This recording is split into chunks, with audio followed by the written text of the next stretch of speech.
Being के ये 5 uses हैं जिनको आपने जगह जगह देखा होगा, मैगजीन्स में देखा होगा, आर्टिकल्स में देखा होगा, न्यूज़पेपर्स में देखा होगा या फिर किसी को बोलते हुए सुना होगा। तो हमें कभी कभी काफ़ी कन्फ्यूज़न हो जाता है कि जो हम पढ़ रहे हैं, जो हम सुन रहे हैं, वहाँ पर वास्तव में बीइंग का अर्थ है क्या। और आपको इससे दो फायदे होंगे। एक चीज़ तो आप ये सारी चीज़ें समझ पाएंगे और दूसरी चीज़ ये बीइंग का यूज़ आप खुद भी कर पाएंगे। तो चलिए आइए वीडियो को शुरू करते हैं। आप जानते हैं कि बी यह एक बेस फॉर्म है, फर्स्ट फॉर्म नहीं है, यह एक बेस फॉर्म है। और जो इसके इन्फ्लेक्शंस होते हैं वो होते हैं इज एमा और वाजवर।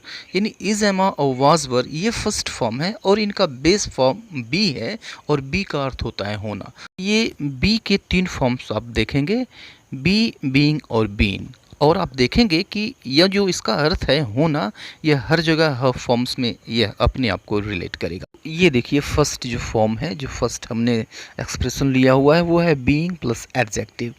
अब देखिए कभी कभी वस्तुओं की अवस्था में या फिर व्यक्ति के बिहेवियर में चेंज होता है, तो इस चेंज को शो करने के लिए हो रहा के अर्थ में हम इसका बीइंग का यूज़ करते हैं। अब देखिए जैसे कहा जाए she was being nice to me, she was being nice to me यानी वह मेरे प्रति अच्छी हो रही थी, यानी पहले अच्छी नहीं थी अब हो रही थी।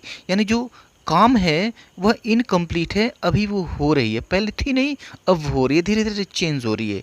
यानी जब हम चेंज ऑफ स्टेट की बात करते हैं यानी हो रहे होने की बात करते हैं तो यहाँ पे इस स्ट्रक्चर का यूज़ होता है। एक और देखिए, नाउ यू आर बीइंग सिली यानी अब तुम मूर्ख हो रहे हो, मूर्ख पहले नहीं थे अब हो रहे हो, यह development. The day is being cloudy, the day is being cloudy यानी जो दिन है वह बदरीला हो रहा है, पहले नहीं था, यानी अब धीरे धीरे आकाश में बादल छा रहे हैं, दिन बदरीला हो रहा है। यू आर बीइंग स्ट्रॉन्ग यानी तुम मजबूत हो रहे हो, पहले कमज़ोर थे अब मजबूत हो रहे हो। तो यह हो रहा है, यह एक चेंज है, चेंज ऑफ स्टेट है, बदल रहा है, चेंज है। नेक्स्ट है participle clause of B. Actually ये क्लॉज नहीं है, यह फ्रेज है। और जब हम इस फ्रेज का यूज़ करते हैं तो यह कारण बताने लगता है। ये के वजह से का अर्थ देता है, होने के नाते का अर्थ देता है या होने के कारण का अर्थ देता है। जैसे being very weak he can not walk, being very weak he can not walk यानी कमज़ोर होने की वजह से, बहुत कमज़ोर होने की वजह से ही कैन नॉट वॉक, वह चल नहीं सकता। अब देखिए इसको हम ऐसे भी लिख सकते हैं, as he is very weak he can not walk. अब देखिए कि as he is very weak या पूरा का पूरा वजह बताता है। तो उसी तरह से being very weak same sense ये दे रहा है, यानी कमज़ोर होने के नाते या फिर कमज़ोर होने के कारण वह चल नहीं सकता। एक और सेंटेंस लीजिए, being very rich he can buy a car, being very rich he can buy a car यानी धनी होने के नाते वह एक कार खरीद सकता है। चीज़ वही है, यानी जो यह आपका पार्टिसिपल फ्रेज है यह बता रहा है वजह। एक टिपिकल चीज़ आप और देखिए कि पार्टिसिपल क्लास में जो बीइंग आया हुआ है उसका सब्जेक्ट और इस क्लास में जो बाई आया हुआ है इसका सब्जेक्ट, इन दोनों का सब्जेक्ट सेम है। तो अगर सब्जेक्ट सेम हो तो इस कंडीशन में हम सेंटेंस को बीइंग से शुरू करते हैं, लेकिन सब्जेक्ट डिफरेंट भी हो सकते हैं। जैसे इस सेंटेंस को लीजिए, the day being foggy we didn't go out, the day being foggy we didn't go out यानी कोहरा होने के नाते हम बाहर नहीं गए। तो अब देखिए वी डिडंट गो आउट, यहाँ पे गो का जो सब्जेक्ट है वह वी है, लेकिन यहाँ पर बीइंग का जो सब्जेक्ट है वह डे है। तो अगर सब्जेक्ट्स अलग अलग हो, बी का सब्जेक्ट अलग हो तो उसको हम ठीक पहले इसके रखते हैं, कोहरा होने के कारण या फिर कोहरा होने के नाते हम बाहर नहीं गए। थर्ड यूज़ देखते हैं, बीइंग का जो थर्ड अर्थ है वो देखते हैं। बीइंग एक जिरंड भी है, यानी आपको पता होना चाहिए कि पार्टिसिपल, प्रेजेंट पार्टिसिपल तब होगा जब यह एडजेक्टिव की तरह से काम करेगा, लेकिन अगर यह नाउन की तरह से काम करता है तो उसी चीज़ को, उसी फॉर्म को हम जिरंड कहते हैं। तो अब देखिए जिरंड के रूप में यह क्या अर्थ देता है।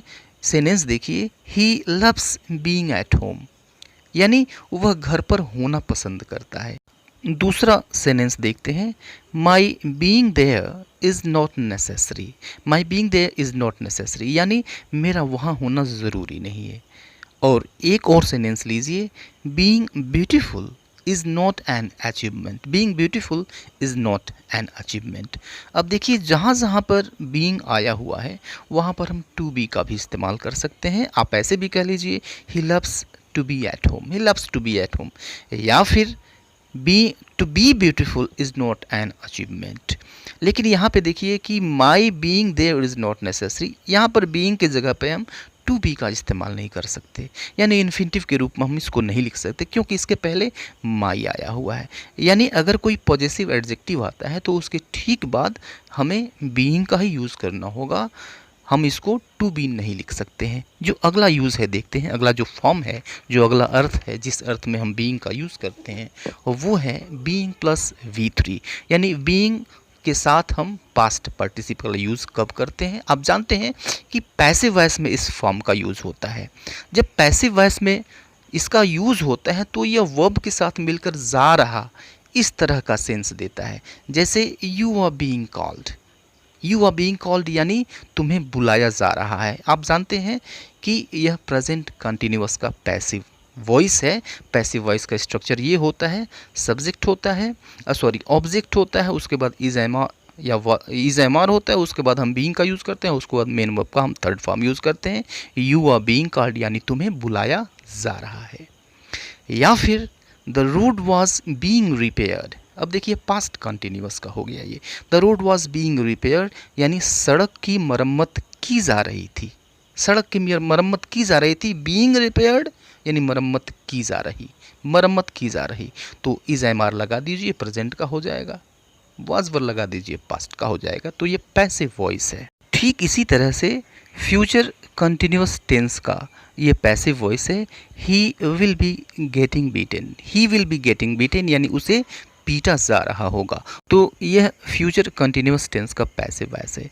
हम पढ़ते चले आ रहे हैं कि फ्यूचर कंटिन्यूअस टेंस का पैसिव वॉइस नहीं बनता है, लेकिन हम बना सकते हैं और बोलते हैं, लेकिन वहाँ पे हम बीइंग का यूज़ न करके गेटिंग का यूज़ करते हैं। देखिए दोनों फॉर्म्स एक ही हैं, और बीइंग का यूज़ क्यों नहीं किया जाता है जिस तरह से प्रेजेंट कंटिन्यूअस में करते हैं या फिर पास्ट कंटिन्यूअस में करते हैं। बीइंग का यूज़ मेन वर्ब की थर्ड फॉर्म से ठीक पहले, यहाँ पर भी तो होना चाहिए, लेकिन उसकी जगह पर हम गेटिंग का यूज़ करते हैं। अब बीइंग का यूज़ इसलिए नहीं करते हैं कि इसके पहले ठीक बी आ चुका है, तो अब दो बार हम बी का यूज़ करें, यह ग्रामर अलाउ नहीं करता है, लैंग्वेज भी अलाउ नहीं करता है। तो ये बनता है, चूँकि हम किताबों में पढ़ते नहीं हैं या फिर बहुत सारे लोग इसको जानते भी नहीं हैं। आगे हम चलते हैं, बीइंग प्लस V3।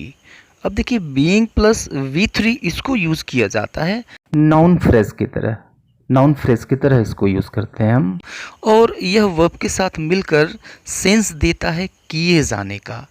अब जैसे he is scared of being beaten, यानी वह मार खाए जाने से डरता है, मार खाए जाने से डरता है, यानी वह जो है, ही जो है उसके ऊपर खुद काम हो रहा है, यानी यह ऑब्जेक्ट है, वह पीटे जाने से डरता है। एक और सेंटेंस लीजिए, आई don't like being called by my name, यानी मैं अपने नाम से पुकारा जाना पसंद नहीं करता। पुकारना नहीं, पुकारा जाना। अब देखिए जो सेंस है वह चेंज हो गया, सेंस पैसिव वॉइस का हो गया। बीइंग कॉल्ड पुकारा जाना। और एक और सेंटेंस लीजिए, आई can not tolerate being scolded, यानी मैं डांटा जाना सहन नहीं कर सकता, यानी डांटा जाना, डांटना नहीं, डांटा जाना। तो बीइंग स्कोल्डेड मीन्स डांटा जाना, और स्कोल्ड मीन्स डांटना। तो पैसिव, इसका जो अर्थ है वह पैसिव हो गया। अब देखिए इन सब की जगह पर हम टू बी का इस्तेमाल कर सकते हैं, लेकिन ऐसा नहीं है कि टू बी का इस्तेमाल हमेशा कर दें, इन्फिनिटिव फॉर्म हम हमेशा यूज़ कर दें।